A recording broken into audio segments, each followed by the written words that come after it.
Aray! Wala akong nagawa. Kung gumalaw ako nun, siguradong hindi mag-aalinlangan si Hisoka na tapusin ako. Sa tindi ng aura niya, hindi ako nakagalaw. Kung sa mga oras na yun, seryosong napahamak si Gon, paano na? May magagawa kaya ako?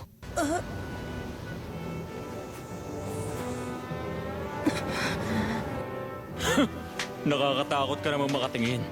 Sa itsura mo, mukhang balak mo kong tapusin. Ipapaalam ko muna sa'yo. Pag tumungtong ka sa saklaw ng espada ko, hindi ako magdadalawang isip. Killua!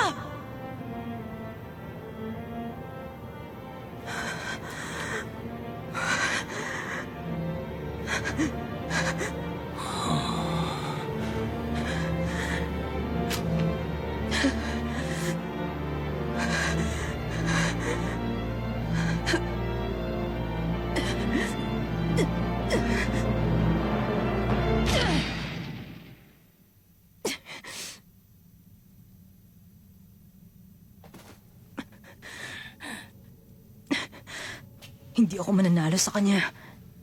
Kailangan ko makaisip ng paraan para makatakas dito. Wala mga bintana. Isa lang ang labasan.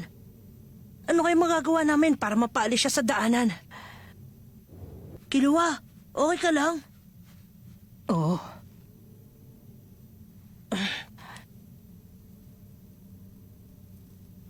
Killua, naalala mo pa ba yung tinuro sa atin ni Ginoong Sepile? Welding, exposing. Ano pa nga ba yung iba? Hindi ko maalala. Yung pinakahuling tinuro niya, ano nga ba? Slide stepping ba? Parang mali. Gon, Hmm? kukunin ko ang atensyon niya.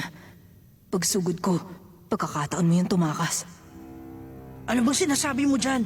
Talaga lang Kalimutan nyo na. Matalino kayo, alam yung hamak na mas malakas ako kaya wag nyo nang gawin. Sasayangan nyo lang ang buhay nyo. Oo na, alam ko yun. Isang bakanting silid na walang pagtataguan at isang labasan lang. Nakabantay siya sa bawat galaw namin. Kaya niyang ituon ang buong atensyon niya sa target nang hindi bumababa ang depensa niya. Malamang i-Aido Master siya. At dahil sa Shodachi niya, mas malawak ng doble ang attack range niya sa akin. Isang maling hakbang lang, katapusan ko na. Uy, Killua, ano ba nangyayari sa'yo? Pipigilan ko ang Shodachi niya kahit ikamatay ko pa yun. Habang ginagawa ko yun, tumakas ka.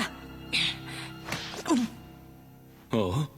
Ano ba? Bakit mo ko binatukan? Dahil masyado ka makasarili! Ha?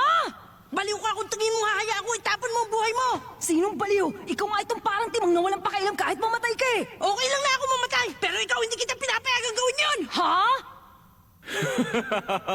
Nakakatuwa kayo. Iba mga tuwira ng mga enhancer. Di ka mananalo sa kanila.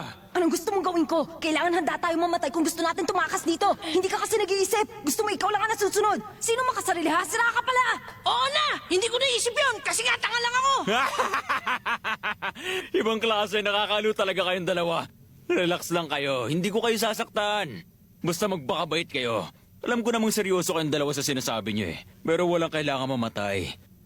Hihintayin lang natin makabalik si Pinuno para makita kayo. Kung hindi siya pumayag na isali kayo sa grupo, pwede na kayong umuwi wala masasaktan. Pero kapag sinubukan niyo pang tumakas, hihiwain ko kayo. Huwag niyo akong piliting labas ng espada ko. Sa tuwing nilalabas ko to, may namamatay. Naalala ko na! Yun yung sidestepping, di ba? May welding at saka exposing!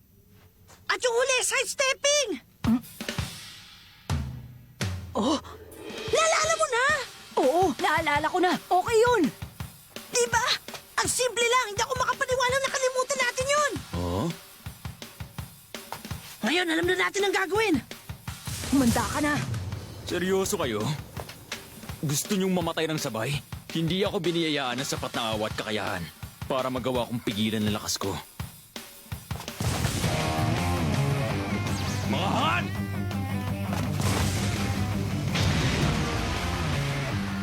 Kung nakasara ang nag-iisang labasan, Gumawa ka ng sarili mong lulusutan.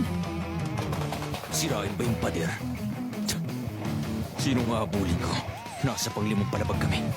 Mas malapit sa hagdanan yung batang matang pusa. Yung itim ang buhok na lang. Wala na siya mapupuntahan yan. Napakamangmang ko.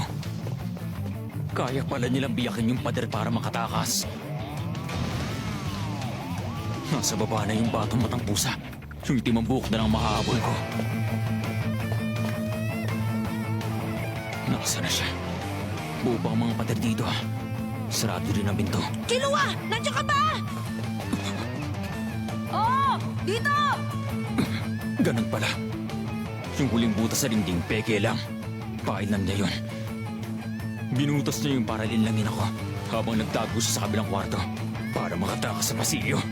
Kung magtutulungan tayo, matatalo natin siya!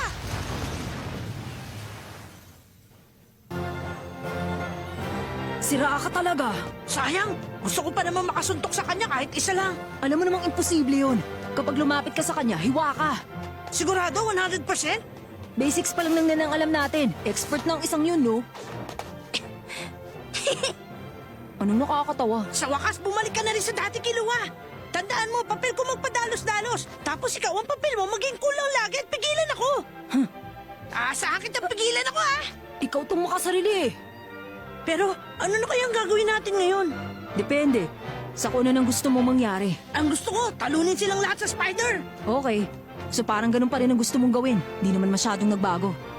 Pero, kung seryoso kang gusto mong gawin yun, kailangan pa natin na spawnlarin ang nen natin. Malakas silang kalaban. At sa pamamagitan ng nen, matatapatan natin ang lakas ng puwersa nila. Tingin ko ang magandang gawin. Tanungin natin si Kurapika. Siguradong alam niya ang gagawin. Ha? Sigurado ka? Si Kurapika kaya yung hinahanap nilang gumagamit ng kadena. Siya yung nakatalo sa isang kasamahan nila. Hindi mo pa rin ba nagets hanggang ngayon? Totoo ba yun? Sure ka? Oo, sure ako. At kung ganun, may pag-asa nga tayo. Halos sabay lang tayo nagsimulang matuto ng nen ni Kurapika. Kailangan na natin gawin ang susunod na hakbang, ang pag-develop ng teknik na bagay sa atin. At higit sa lahat, kailangan natin ng sapat na kapangyarihan para magapi ang bawat miyembro ng Phantom Gang.